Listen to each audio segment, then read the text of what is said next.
நான்காம் அகிலத்தின் அனைத்தில குழுவின் இலங்கை பகுதியாகிய சோசலிச சமத்துவ கட்சியினுடைய இந்த முறை ஜனாதிபதி தேர்தலில் தோழர் பாணி விஜய் ஸ்ரீவர்த்தனா எமது கட்சியின் சார்பாக போட்டியிடுகின்றார்.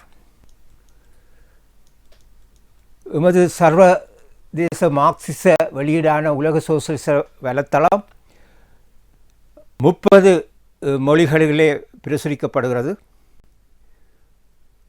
எங்களுடைய கட்சி அனைத்து ஆளும் கட்சிகளுக்கும் எதிர்கட்சிகளுக்கும் எதிராக மற்றும் போலி இடது குழுக்களுக்கும் எதிராக இத்தேர்தலில் தலையிடுகின்றது. அதாவது மற்ற கட்சிகளை போலல்லாமல் ஒரே ஒரு இந்த தேர்தலில் உண்மையை சொல்கிற ஒரு கட்சியாக சோசலிச சமத்துவ கட்சி போட்டியிடுகின்றது. தொழிலாளர்கள், இளைஞர்கள் மற்றும் ஏழைகளுக்கு உண்மையை சொல்கின்றோம். அந்த பிரச்சனைகள் எந்த பிரச்சனைகளும் முதலாளித்துவ கட்டமைப்புக்குள் தீர்க்க முடியாது.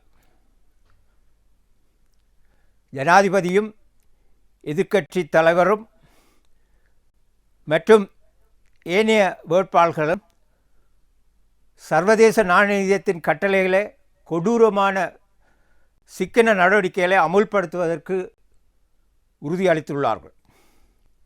அவர்கள் ஊதிய உயர்வு, ஓய்வூதிய உயர்வு, பொது சுகாதாரம், கல்வி போன்ற மற்றும் மானியங்களை வழங்குவதாக அவர்கள் வாக்குறுதி அளிக்கின்றார்கள். ஆனால் அவர்கள் ஆட்சிக்கு வந்த பிற்பாடு இந்த வாக்குறுதிகள் முற்றுமுழுதாக குப்பைத்தொட்டிக்குள் போடப்பட்டு முக்கியமாக இந்த சர்வதேச நாணயத்தினுடைய சிக்கன நடவடிக்கைகளை நிச்சயமாக அமுல்படுத்துவார்கள். அதேபோல் தமிழ் முதலாளித்துவ கட்சிகளும் சர்வதேச நாணய நிதியத்தின் திட்டங்களை அமுல்படுத்துவதற்கு உறுதி பூண்டுள்ளன. அதன் மூலம் உதாரணமாக அவர்கள் தமிழ் பேசும் உழைக்கும் மக்களின் இழப்பில் தமிழ் உயரடுக்குக்கு சலுகைகளை பெறுவதற்காக கொழும்பு அரசாங்கத்துடன் ஒரு கொடுக்கல் வாங்கலை எதிர்பார்க்கின்றது. அத்தோடு மலையகத்தில் உள்ள இந்த பெருந்தோட்டத்தில் உள்ள தொழிற்சங்கங்களும், சில தொழிற்சங்கங்கள் நேரடியாக அரசாங்கத்தோடு சேர்ந்திருக்கின்றன, சில தொழிற்சங்கங்கள் எதிர்க்கட்சிகளோடு இணைந்து கொண்டு முழுமையாக இவர்கள் சர்வதேச நாணயத்தின் கட்டளைகளை தொழிலாளர்கள், தோட்ட தொழிலாளர்கள் மத்தியிலே சகல தொழிலாளர்களுக்கு எதிராக தொடுப்பதில் இந்த முதலாளித்துவ கட்சிகளோடு அவர்கள் ஒருங்கிணைந்து வேலை செய்கின்றார்கள். அத்தோடு முன்னிலை சோசலிச கட்சி தலைமையிலான போலி இடது மக்கள் போராட்ட கூட்டணியானது பாராளுமன்றத்துக்கு வெளியே மக்கள் சபைகளை அமைக்கிறதன் மூலம் இந்த முதலாளித்துவ அரசாங்கத்துக்கு அழுத்தம் கொடுக்கிறதன் மூலம் இந்த பிரச்சனைகளுக்கு தீர்வு காண முயற்சிக்கின்றது. நாங்கள் சொல்கிறோம், இந்த பாராளுமன்ற இந்த அரசியல் அமைப்புக்குள்ள அவர்கள் இந்த பிச்சை எடுக்கிற வேலை திட்டத்தை தான் முன்வைக்கின்றார்கள். அதே மாதிரி ஐக்கிய சோசலிச கட்சி போன்ற போலியுடைய கட்சியும் இந்த முதலாளித்துவத்தை அமைப்பை சீர்திருத்த முயற்சிக்கின்றது. ஏனைய நாடுகளைப் போன்று இலங்கையின் நெருக்கடிக்கு அடிகோலியுள்ள உலகப் பொருளாதார நெருக்கடி பற்றி எந்த கட்சியும் பேசுவதில்லை. இது ஒரு தேசிய நெருக்கடி அல்ல. அதேபோல் இதற்கு தேசியவாத தீர்வும் கிடையாது.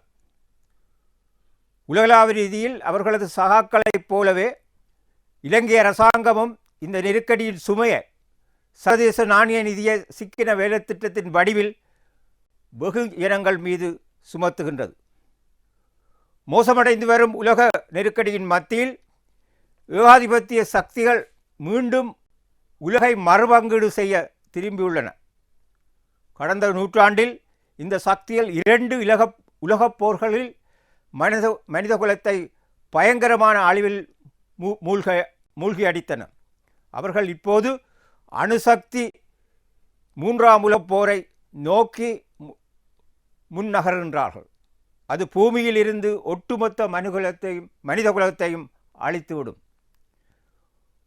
உக்ரைனில் ரஷ்யாவுக்கு எதிரான அமெரிக்கா நேட்டோ போருடன் காசாவில் இஸ்ரேல் பாசிச ஆட்சி இனப்படுகொலை போர் தொடர்கின்ற அதேவேளை சீனாவை அடிப்படை செய்வதற்கான போருக்கான தயாரிப்பு வேகமாக இடம்பெற்று வருகின்றது. இந்திய அரசாங்கம் சீனாவுக்கு எதிரான அமெரிக்காவின் போர் தயாரிப்பில் பங்காளியாகும். இந்த முயற்சியில் இலங்கையில் தெற்காசியாவின் ஏனைய நாடுகளும் நெருக்கமாக இணைந்து கொள்ள வேண்டும் என இரு நாடுகளும் விரும்புகின்றன. ஆயினும் ஆளும் மற்றும்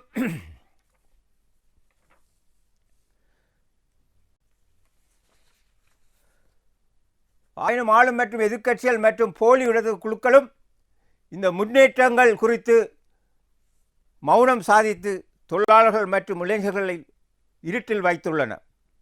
இலங்கையில் சோசலிச சமத்துவ கட்சி நமது சகோதர கட்சிகளுடன் சேர்ந்து ஒரு கொடூரமான மூன்றாம் உலகப் போரை தடுக்க சோசலிசத்தை அடிப்படையாக கொண்ட ஒரு சர்வதேச தொழிலாளர் வர்க்க இயக்கத்தை கட்டியெழுப்ப போராடுகின்றது. உலகெங்கிலும் உள்ள அரசாங்கங்கள் எந்தொரு மட்டுப்படுத்தப்பட்ட நோய் தணிப்பு நடவடிக்கையை கூட முற்றிலுமாக கைவிட்டதன் விளைவாக இப்போது 5வது ஆண்டாக பரவிக்கொண்டிருக்கும் கோவிட் தொற்று நோய் ஏற்கனவே உலகளவில் 28 மில்லியனுக்கு அதிகமான உயிர்களை காவுகொண்டுள்ளது. சோசலிச சமத்துவ கட்சியும் நான்காம் அனைத்துலக குழுவும் கோவிட் நோயை உலகம் முழுவதிலும் இருந்து ஒழிப்பதற்காக சர்வதேச தொழிலாளி வர்க்கம் போராட வேண்டிய இதன் அவசர தேவையை வலியுறுத்துகின்றன. சர்வதேச நாணய நிதியத்தின் சிக்கன வெட்டுக்களால் சமூக அழிவு ஆழப்படுத்தப்பட்டுள்ளது. இந்த நாட்டில் 2019 11% இருந்த வறுமை விகிதம் 2024 26% அதிகரித்துள்ளது. 2022 மற்றும் 23 ஆகிய 2 ஆண்டுகளில் அனைத்து தொழிலாளர்களின் உண்மையான ஊதியமும் சுமார் 40% சரிந்துள்ளது. பலர் பட்டினியால் வாடுகின்றனர். ஊட்டச்சத்து குறைபாடு தலைவிரித்தாடுகின்றது. 1 மில்லியனுக்கு அதிகமான மக்களுக்கு மின்சாரம் துண்டிக்கப்பட்டுள்ளது. தனியார் மயமாக்கல், பொது சேவையில் இருந்து லட்சக்கணக்கான வேலைகளை குறைத்தல், பொது சுகாதாரம் மற்றும் கல்வியை மேலும் வெட்டுதல் போன்ற தொடர்ச்சியான சர்வதேச நாணய கொள்கைகளை பயங்கரமான நிலைமைகளை உருவாக்கும். இந்த முதலாளித்துவ அழிவிலிருந்து வெளியே வந்து ஜனநாயக உரிமைகளை சமூக உரிமைகளையும் பாதுகாக்க போராடுவதற்கு ஒரு வேலைத்திட்டத்துடனும் முன்னோக்குடனும் ஆயுதபாணியாக்குமாறு உழைக்கும் மக்களை நாங்கள் கேட்டுக்கொள்கிறோம். இந்த தயாரிப்புக்காக தொழிலாளர்கள் மற்றும் இளைஞர்கள் 2022 வெகுஜன எழுச்சியின் படிப்பனை பெறுவது அவசியம்.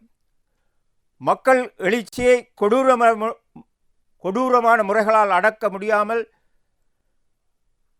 ஜனாதிபதி நாட்டை விட்டு வெளியேறி ராஜினாமா செய்தார் என்பது நாம் அறிந்தது.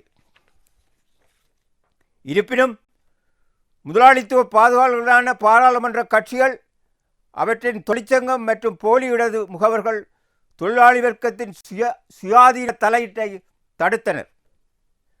போராட்டம் என்ற பெயரில் இந்த தேர்தலில் போட்டியிடுபவர்களே தொழிற்சங்க அதிகாரத்துவங்களுடன் சேர்ந்து இந்த மக்களை திசை திருப்பி முதலாளித்துவ இடைக்கால அரசாங்கத்துக்கான எதிர்க்கட்சிகளின் முன்வழிவுக்கு அடிபடியை செய்தனர். இதன் விளைவாக மீண்டும் ஜனாதிபதியாக ஜனநாயக விரோதமாக நியமிக்கப்பட்டார். அவர் கடந்த தற்போதைய ஜனாதிபதியாக ஜனநாயக விரோதமாக நியமிக்கப்பட்டார். அவர் கடந்த 2 ஆண்டுகளாக சர்வதேச நாணயத்தின் சிக்கன கோரிக்கைகளை ஈவிரக்க பற்றி திணித்தவுடன் அதற்கு எதிரான வழிமுறைகளையும் நாடினார். அதற்கு எதிராக இத்தகைய வேலைத்திட்டத்துக்கு எதிராக நாங்கள், அதாவது சோசலிச சமத்துவ கட்சி இந்த முதலாளித்துவ அமைப்புக்குள் எந்த ஒரு பிரச்சனையும் தீர்க்க முடியாது. அதாவது ஜனநாயக உரிமைகள் சமூக உரிமைகளை பாதுகாக்க முடியும் ஒரு சோசலிச கொள்கையின் அடிப்படையில் தொழிலாளி வர்க்கம் ஆட்சி அதிகாரத்துக்கு போக வேண்டும் என்று சொல்லி. ஆகவே தொழிலாளர்கள் வேலை ஸ்தலங்கள், தோட்டங்கள், நடவடிக்கை குழுக்களை அமைத்து கொண்டு அவர்கள் ஒரு ஜனநாயக தொழிலாளர் ஒடுக்கப்பட்ட மக்களின் ஜனநாயக சோசலிச மகாநாட்டை கூட்டுவதன் மூலம் ஒரு தொழிலாளர் விவசாயி அரசாங்கத்தை அமைக்கிறதுக்காக போராட வேண்டும். அதாவது ஸ்ரீலங்கா ஈழம் சோசலிச குடியரசு தெற்காசிய சோசலிச குடியரசு பகுதியாக அமைக்க வேண்டும் நாங்கள் சொல்கிறோம். வடகிழக்கில் இருந்து ஆக்கிரமிக்கப்பட்ட இராணுவம் வடகிழக்கில் இருந்து வெளியேற வேணும். அந்த விவசாயிகளுடைய நிலங்கள் அவர்களுடைய கைக்கு மாற்றப்பட வேண்டும். அந்த அடிப்படையில் தொழிலாளர் தங்களுடைய இந்த சொத்துக்களை தொழிலாளர் தங்களுடைய கையில் எடுக்க வேணும். சர்வதேச நாணய நிதியத்தின் கடன்களை நிராகரிக்க வேணும். அதே நேரத்தில் விவசாயிகளுடைய கடன்கள் நிராகரிக்கப்பட வேண்டும். அத்தோடு அதாவது தனியார் மயமாக்கல் நிறுத்தப்பட வேண்டும். அது தொழிலாளர் ஆதிக்கத்தின் இந்த சொத்துக்கள் தேசியமயமாக்கப்பட வேண்டும். அதோடு வங்கிகள், கம்பெனிகள், தோட்டங்கள் தொழிலாளர் ஆதிக்கத்தின் கீழ் ஒரு ஜனநாயக அடிப்படையில் தொழிலாளர் ஆதிக்கத்தில் கட்டுப்பாட்டுக்குள் கொண்டு வர வேண்டும். இந்த அடிப்படையில் முக்கியமாக கல்வி சுகாதாரங்களுக்கான நிதியுதவி அதுகள் பாதுகாக்கப்பட வேண்டும். சகல முதலாளித்துவ சொத்துக்களும் தொழிலாளர் ஆதிக்கத்தில் தேசியமாக்கப்படும். அந்த அடிப்படையில் தொழிலாளர்கள் விவசாயிகள் அரசாங்கம் அமைக்கிறதன் அடிப்படையில் தான் இன்றைய இந்த பிரச்சனைக்கு தீர்வான முடியும்.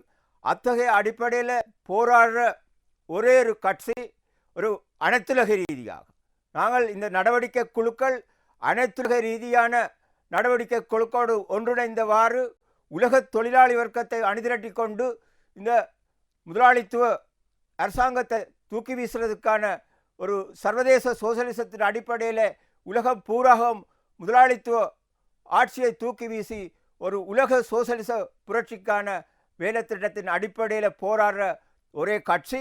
நாங்கள் இந்த தேர்தலில் தலையிடுறது முழுமையாக எதிர்காலத்தில் இந்த முதலாளித்துவ நெருக்கடியின் மத்தியிலே கிளர்ந்தெழுகிற இந்த உலக தொழிலாளி வர்க்கத்தின் ஒரு பகுதியாக இலங்கையில் ஏற்படுற இந்த தொழிலாளி வர்க்க போராட்டங்களுக்கு இந்த அனைத்துலக சோசலிச வேலை திட்டத்தின் அடிப்படையில் தலைமை கொடுக்கிற ஒரு சோசலிச சமத்துவ கட்சியை ஒரு பரந்த கட்சியாக மாற்றுவதற்கான அடிப்படையில் தான் நாங்கள் இந்த தேர்தலில் போடுகிறோம். இந்த வேலை திட்டத்தை ஏற்றுக்கொள்கிறவர்கள் இந்த எங்களுடைய சின்னமான கத்திரிக்கோள் சின்னத்துக்கு வாக்களிக்குமாறு கேட்டுக்கொள்கிறோம். அத்துடன் நின்று விடாது எங்களுடைய கட்சியை ஒரு பரந்த தொழிலாளி வர்க்கத்தினுடைய ஒரு பரந்த கட்சியாக மாற்றுவதற்கு இந்த கட்சிகளோடு இணையுமாறு நாங்கள் கேட்டுக்கொள்வதோடு எமது ஊடகமான உலக சோசலிச வலைத்தளத்தில் வாசிக்குமாறு கேட்டுக்கொண்டு எனது உரையை முடிக்கிறேன். வணக்கம்.